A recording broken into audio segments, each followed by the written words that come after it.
pendaftaran hemodialisa di Rumah Sakit Mayapada itu sangat mudah sekali. Harus digarisbawahi ya, sangat mudah sekali. Jadwal hemodialisa pertama untuk suami aku karena memang dia mengalami gagal ginjal stadium akhir untuk menuju ke transplantasi ginjal. Karena yang namanya HD itu harus dilakukan rutin. Seminggu harus minimal 3 kali, dan kalau 1 kali saja HD untuk pembayaran pribadi itu mahalnya luar biasa. Kalau dengan BPJS itu kamu bisa dapatkan for free 3 kali dalam seminggu. Yang pertama yang harus dilakukan adalah punya BPJS dulu. Kalau kamu sudah punya BPJS, pastikan keanggotaan itu udah lebih dari 30 hari. Dan aku yakin kalian semua sekarang punya BPJS. Lalu yang kedua, itu kita membuat surat rekomendasi dari dokter spesialis tempat kita memeriksakan diri sebelumnya. Karena kita mau jadwal operasi untuk transplantasi di RSCM, suami itu pengennya HD-nya di dekat rumah, di Rumah Sakit Mayapada. Jadi kita pindah rumah sakit untuk HD-nya ini, sehingga kita harus konsul dulu di spesialis penyakit dalam khusus ginjal di Rumah Sakit Mayapada buat surat rekomendasi untuk kita bawa ke fase 1. Jadi step awalnya hanya itu, dan di sana kita memang harus membayar dokter tersebut ya. Itu dengan pribadi hanya keluar duit sekitar 600.000 saat itu. Lalu kita bawa surat tersebut ke fase 1 untuk surat rujukan hemodialisa. Mengurus di fase 1 ini sebenarnya yang sulitnya itu hanya waktu. Mungkin akan mempercepat waktunya dengan cara datang jangan terlalu pagi.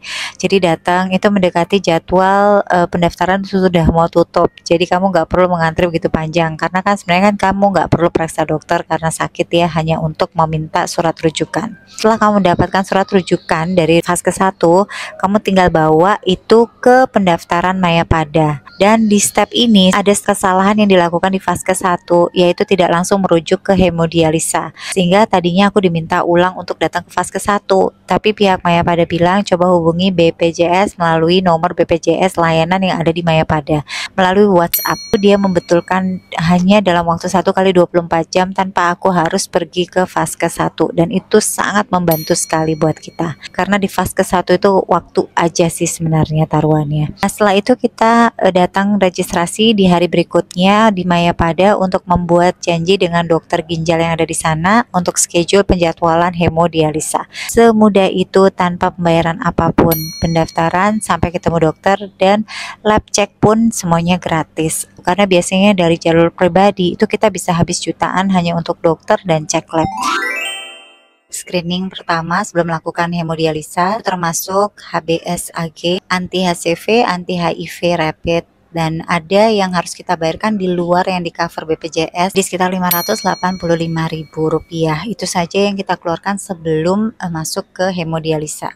Lalu kita dikasih nomor kontak untuk suster bagian HD ya, suster bagian kepala divisi hemodialisa di Mayapada, dan juga bagian admin. Nanti mereka yang bantu pengaturan jadwal ya. Ada berapa dokumen yang diminta di situ melalui WA. Semua hubungannya melalui WA. Jadi pasien tidak perlu bolak-balik ke rumah sakit. So simple and easy. Jadi penjadwalan itu sudah fix dan kita tinggal mengikuti karena kan pasiennya banyak sekali ya. Tinggal datang di hari H sesuai jadwal. Jangan mepet-mepet di penjadwalan. Walaupun tidak ngantri sama sekali. Jadi kita datang langsung masuk karena semuanya kan sudah by appointment ya, on schedule. Nah, aku bahas dari sisi pasien dulu. Udah pasti dia semalaman tuh udah deg-degan, nervous ya, grogi gitu. Apa yang akan terjadi di saat HD nanti.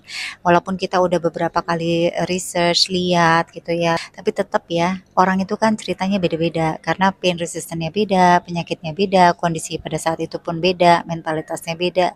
Jadi kita nggak bisa 100% itu mempercayai pengalaman orang lain. Tapi pasti mengganggu pikiran pasien ya. Semalam sebelumnya itu susah tidur karena sangat nervous banget apa yang terjadi di hari H pas HD nanti. It's very normal. Begitu datang kita langsung masuk ke penjadwalan, pasien akan ditimbang di bagian HD tersebut, kemudian langsung dikasih kamar ya, dikasih ruang. Ruang itu yang bersama-sama dengan pasien lainnya, tapi bisa di private dengan tutupan korden. Nah, suami aku tuh udah menggunakan Semino, jadi semuanya jadi lebih praktis, tinggal ditusukkan jarum aja, 2 jarum, inflow dan outflow, nanti darahnya dicuci. Inisiasi pertama itu hanya 3 jam, karena ini baru pertama sekali HD dengan target 500. Nah, selama proses itu yang sakit itu adalah pada saat penyuntikan dan pencabutan jarum suntik. Nah, 2 jarum suntik ini lumayan besar ya jarumnya, dan itu aja sih sebenarnya selama pengalaman HD kemarin itu. Selama 3 jam itu tidak ada rasa apapun, termasuk yang kayak mual-mual, pusing itu juga nggak ada. Setelah 3 menit terakhir baru tuh merasa ada sedikit deg-degan ya, terus sedikit kedinginan, itu dirasakan pada saat di 3 menit terakhir. Jadi berakhir di 3 jam, lalu setelah itu ditimbang lagi berat badan dan selesai. Sangat smooth dan tidak seperti yang dibayangkan gitu. Di luar dugaan bahwa sesimpel itu sebenarnya pengerjaannya. Pada saat inisiasi itu kalau kita mau ke kamar kecil untuk buang urinary ya, kita harus melakukan melalui P-spot. Untuk HD yang berikut-berikutnya itu udah bisa dilepas pasang dan kalian bisa ke toilet dulu terus balik lagi. Pengalamannya ya alhamdulillah sampai dengan sekarang itu setelah di HD pertama kali semuanya overall oke. Catatan ya, suami aku tuh udah di stadium 5, LFG-nya sudah di 4%, uriumnya udah di 300 ke atas, dan juga HB-nya lagi rendah. Ya, mudah-mudahan kalian yang mau menuju hemodialisa jadi nggak terlalu deg-degan bisa mendengarkan cerita ini. Dan bagaimanapun juga kondisi orang nggak bisa disamakan ya, mungkin dia lebih fisiknya lebih kurang healthy, atau yang satu mentalnya lebih tinggi, itu sama sekali nggak bisa kita pukul rata. Jadi kita sebagai caregiver itu ya udah ikutin go with the flow dan kasih spirit terus supaya mereka tuh selalu memilih yang terkuat ya. Apapun penyakitnya, apapun disease-nya, kuatlah, semua ini pasti akan berlalu, dan tetaplah positif karena mentality itu sangat above everything. Aku percaya kita semua bisa sembuh dimulai dari percaya. Kalian yang punya cerita mengenai hemodialisa atau transplantasi, kalian bisa tulis komen dan ceritakan di kolom komen di bawah ini. Thank you guys, sampai jumpa di video aku yang lainnya.